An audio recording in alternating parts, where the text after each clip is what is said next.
This is the genuinely beautiful and moronic hack, and we are back with a new chapter of Blood and Thunder, and we have wrapped ourselves around back to the mighty Thor series with Thor 469, the fifth chapter of Blood and Thunder, and I am happy to report that we're finally back on track on making progress to this plot. So first, of course, credits. This comic is written by Ron Mars, penciled by MC Wyman, inked by Mike DiCarlo, colored by OVI. That's what it says. Doesn't even initials. I don't know about that. Any case, Thor 469. What happens in this issue? What is really going on in this chapter, Blood and Thunder? Well, quite simply, in the previous chapter, Warlock sent Pip back to the Infinity Watch and basically told him, I'm sorry, to wait here until I need you guys. Pip, actually worried and concerned for Warlock, goes against his wishes and instead brings the Infinity Watch over to where he was when he battled Thor.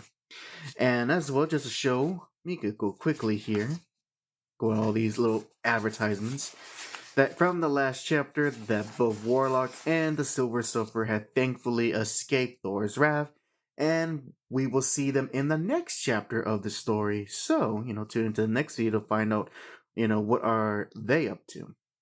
But as for this story, this was another straightforward story like the last chapter and parts 1 and parts 2, and that is, it is now the Infinity Watch to step up to the plate to fight against Thor, and much like with Adam Warlock, they actually don't get. It's like, I'm not gonna lie, it's not even a fight. This isn't even a fight, but we do get some actual progress in the story because guess what? Unlike nothing happening or just a little stuff happening, something major happens. So I'm actually in the best place to show this. So as the Infinity Watchmen arrive at the scene and Drax tries to fight Thor, looks like they have some history together. I'm not sure what their deal is.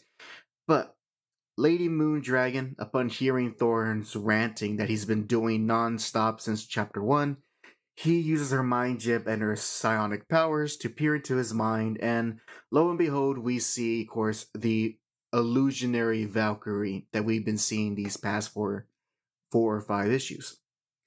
Now, I would say that at this point, it is getting quite old of characters having to re-explain that Thor is crazy, Thor's gone mad, there's this mysterious woman. Like, at this point, if you're following along in the story, we get it, move on. We know what's going on with Thor, you can stop reiterating. And hopefully this is the last issue because one of the major things that happen is as Lady Moondragon here is trying to remove the illusion from Thor's mind, what she ends up doing actually is, she does separate him, but not in the way that she saw it, but rather she separates him and gives her a tangible form. So now this illusion of Thor, for all intents and purposes, is now a real living being. I won't say a person, but it's a real living being. And so now everyone can see what Thor has been seeing in his eyes for the past 4 chapters.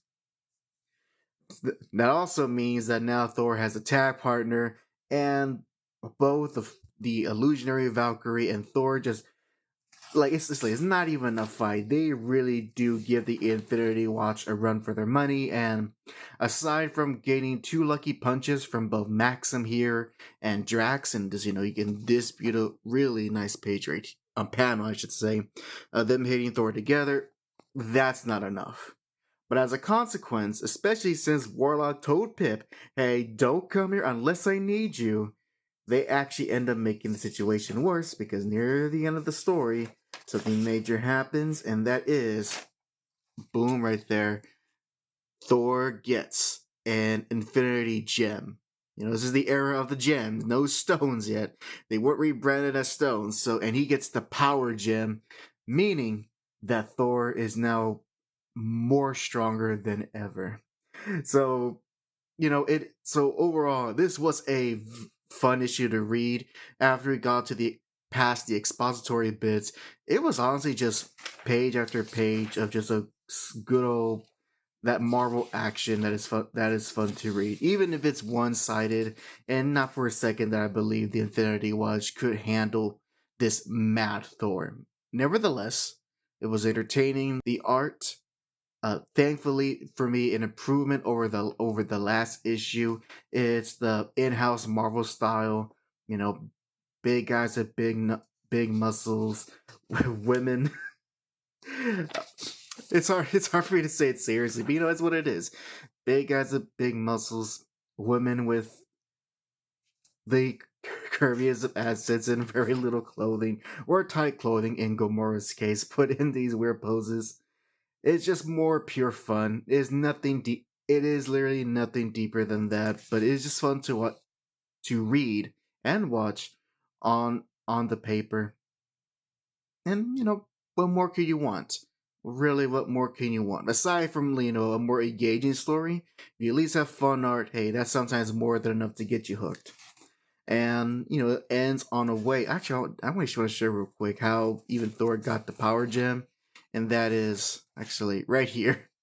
Like, he punches Drax so hard he spits out the power gem, which actually I do want to ask, because this is not the first time I've seen just characters in the Marvel universe just put jet, like either they swallow it or they just put them in their bodies. Because what this reminds me of is like in back in the mid 2000s She-Hulk run that Dan Slott wrote. I know there's a issue where She-Hulk has to do like this intergalactic boxing match, and her opponent somehow has a power gem, and through like some sort of legal loophole, she convinces the opponent to take it off, so it's an actual even match.